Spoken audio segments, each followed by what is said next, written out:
सभी पार्टियों ने लगभग प्रदर्शन कर लिया है, अब तक तो माफ़ी मांगी नहीं है। तो मैं भी इस बात को समझता था, मैंने तय किया अपनी पार्टी संगठन के लोगों के साथ बैठ के कि इस बार इसका परमानेंट सोल्यूशन ढूंढना है। जिस सत्ता के नशे में भारतीय जनता पार्टी के लोग इस देश के संविधान को और महापुरुषों को अपमानित करने का काम कर रहे हैं, वो सभी महापुरुष जिन्होंने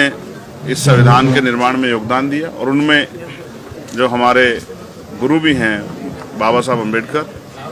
उनका अपमान करने वालों को हम इस बार बहुत मजबूत सबक सिखाने के लिए तैयारी कर रहे हैं। सर, जिस तरह से इस अपमान पर सभी विपक्षी दल जो है वो बोल रहे हैं और बीएसपी का भी एक विरोध प्रदर्शन 24 को हुआ,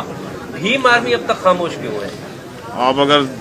ध्यान से देखेंगे तो हर जिले में भीम आर्मी अपना काम कर रही है। आज़ाद समाज पार्टी उस तरह से सामने से पार्टिसिपेट नहीं कर रही, क्योंकि मैंने अभी कई पार्टियों का वो देखा, समय और बहुत सारी चीज़ें लगी लेकिन रिजल्ट जुगा तू रहा। तो मैंने कहा ना कि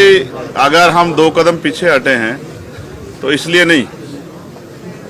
कि हम इस विरोध का हिस्सा नहीं है। पार्लियामेंट में भी सबसे पहले ये विरोध हम लोगों ने शुरू किया, लेकिन हम लोग पीछे इसलिए हटे हैं कि हम इसकी बड़ी तैयारी करेंगे, और चाहे दिल्ली में या जिस भी तरह से पार्टी की जो स्ट्रेटेजी होगी, ऐसा मजबूत जो है विरोध दर्ज कराएंगे कि सरकार के पैर उठे। प्रधानमंत्री ने क्रिसमस के मौके पर कहा है कि दुनिया में कहीं भी हिंसा होती है तो मुझे दुख होता है, उस पर क्या कहना है? प्रधानमंत्री तो बहुत अच्छी बातें कहते हैं, काश उनका किरदार भी ऐसा ही होता। सर, अमित शाह जी ने बात जिस तरह के हालात हैं इस देश में, आज जिस तरह का जुल्म हो रहा है, जिस तरह से इंस्टीट्यूशन को कुचला जा रहा है, जिस तरह से राइट्स जो है उनका वायलेशन हो रहा है, जिस तरह से,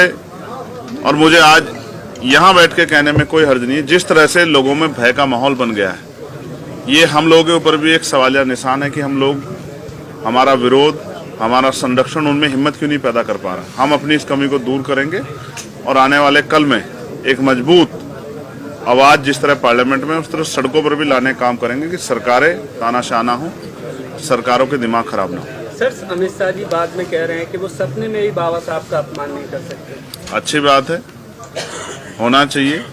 करना भी नहीं चाहिए, लेकिन जो हो गया उस पर अपना खेद भी प्रकट करना चाहिए। विपक्ष के लोग मुद्दा बना रहे हैं। अब ठीक है, और अमित शाह जी जो कह रहे हैं वो जानते होंगे, वो उनके दिल में है, जो जबान पे आ गया है, या वाकई में ही वो सम्मान करते हैं, ये तो आप और मैं बेहतर जानते हैं। इसके लिए उनकी हिस्ट्री पढ़ने की जरूरत है, और हिस्ट्री इस बात की गवाही देती है कभी उन्होंने संविधान का सम्मान नहीं किया, और उनका जो मूल संगठन है उन्होंने हमेशा संविधान के खिलाफ काम किया। केसेस ऑफ बर्सित एक्ट की जिस तरह से धज्जियां उड़ाई जा रही हैं, सुप्रीम कोर्ट के जज रास्ता खोल रहे हैं कि क्या कहते हैं जो मस्जिद की खुदाई हो, मंदिर खोजे जाए, इस पर क्या है? देखिए, मुझे बड़ी निराशा हुई हमारे पूर्व